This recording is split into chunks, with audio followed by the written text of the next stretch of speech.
जय महाराष्ट्र. मी कैलास दरेकर, महाराष्ट्र नवनिर्माण शेतकरी सेना जिल्हा अध्यक्ष बीड. काल या सरकारनं एक शासन निर्णय या ठिकाणी हे केलेला आहे. या शासन निर्णयामध्ये त्यांनी असं नमूद केलं आहे की राज्यात विविध जिल्ह्यात जून 2025 ते ऑगस्ट 2025 या कालावधीत अतिवृष्टी व पूर यामुळे झालेल्या शेती पिकांच्या नुकसानीपोटी बाधितांना मदत देण्याबाबतचा हा शासन निर्णय तो दिनांक 23 सप्टेंबर 2025 म्हणजे कालचा आहे. तर या GR त्यांनी मला वाटतं बीड जिल्ह्यामध्ये 1,14,773 शेतकऱ्यांसाठी 56 कोटी रुपये या ठिकाणी मंजूर केलेले आहेत.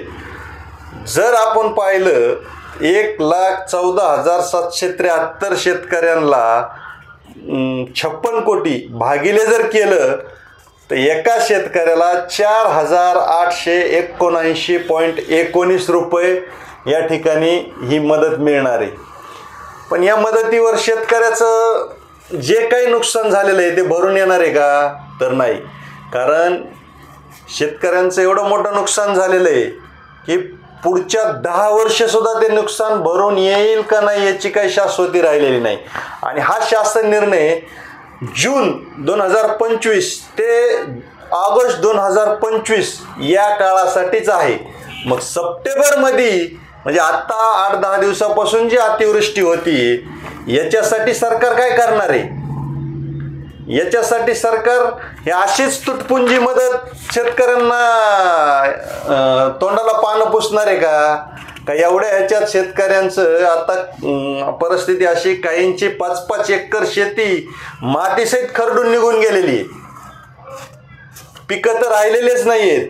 आणि शासन ह्या शासन निर्णयातून स्पष्ट करतंय की जून ते ऑगस्ट महापूर अतिवृष्टी झालेली आहे. सप्टेंबरमध्ये ही सुद्धा आता अतिवृष्टी चालूच होती. कालपासून थोडंसं हे झालेलं आहे.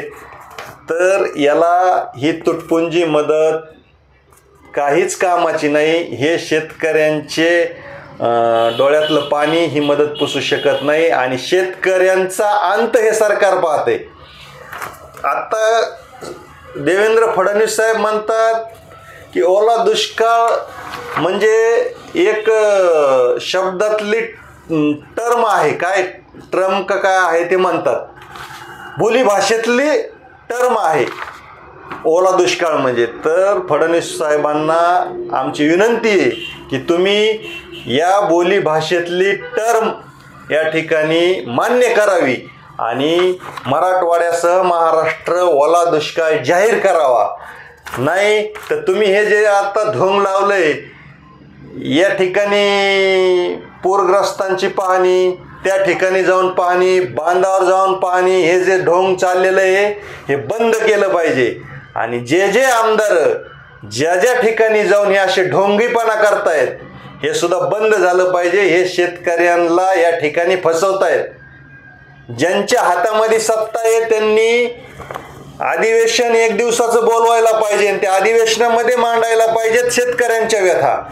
ते बांधावर जात आहेत, शेतकऱ्यांचे अश्रू पुसवल्याचे दाखवत आहेत. असा हा प्रकार थांबवा, हे ढोंगेपणा थांबवा.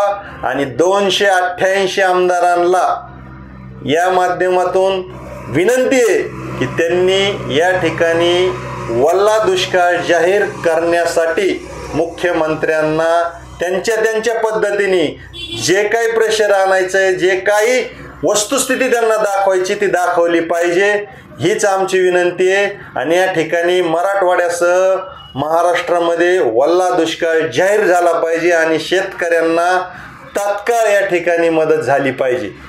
जय महाराष्ट्र.